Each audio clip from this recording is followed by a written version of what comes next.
Like 11,000 other bookworms that the Bullard Community Library sees annually, 8-year-old Jacob Stripling enjoys the refuge and tranquility of reading his favorite book at the modest library. It's interesting and sometimes you get lost in the book and feel like you're part of it. Unfortunately, his favorite reading hub is sharply falling further into despair as the library's board members postpone critical repairs in hopes of raising funds for a new, larger facility. And the exterior walls are rotted through. That's just weather over time, just hurting the logs. I don't know what else would make that happen besides weather. Because of the foundation, anytime we have heavy rains, which we've had a lot, water comes from underneath and it creates the carpet a soggy mess, just makes for a soggy mess. I think, the building's in such a shape that it's not built to withstand, the normal conditions and weather. It's in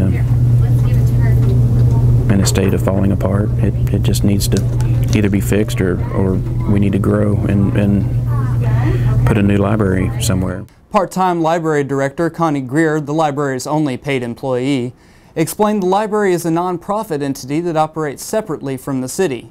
And although the town provides about $12,000 annually, the community library is still left seeking alternative income sources. No, the money that has been raised for the building is completely separate from our operating costs. Once a year we have a golf tournament that proceeds go to operating the library. Game day silent auction goes towards that as well. So those are the only two fundraisers we have, and they are to keep the library open itself. Our budget is $52,000 a year, and so to receive $12,000 from the city tells you where the rest of the money comes from. To be honest, my number one problem with this current building is space. That is my number one problem. We have the potential to even offer more programs, but we're limited in space.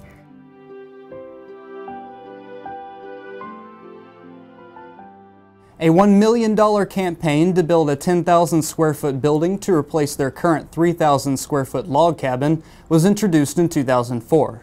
Now more than 10 years into the fundraising efforts, many library patrons like Jacob are getting tired of playing the waiting game. These are the funds that we have. What can we do now? And, at what point do we draw a line in the sand and say, what, if we don't break construction or if we don't do repairs at this point, the library is going to close, essentially. $1 million in a town like Bullard, where we only receive $12,000 a year from the city, it is hard to come up with. And so fundraising is kind of halted.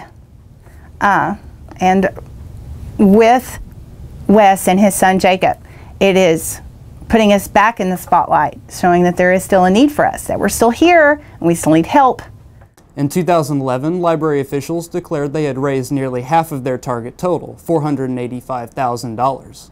But as questions loomed over the deterioration of the current building and the lack of progress on the new one, Library Board President David French said the balance is actually only a little more than $363,000 according to a May 2005 balance sheet.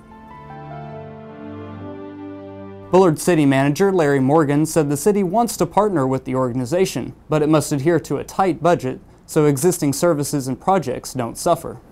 A GoFundMe account has been set up online by Jacob's father, Wes, in hopes of collecting donations for the library while teaching his son the impact of civic involvement.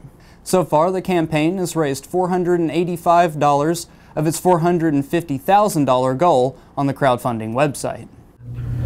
I guess technically this is me just being a concerned citizen, just trying to further an effort that was started, by some previous folks that cared. For more on this story, read Jackie Hilburn-Simmons' article at thetylerpaper.com.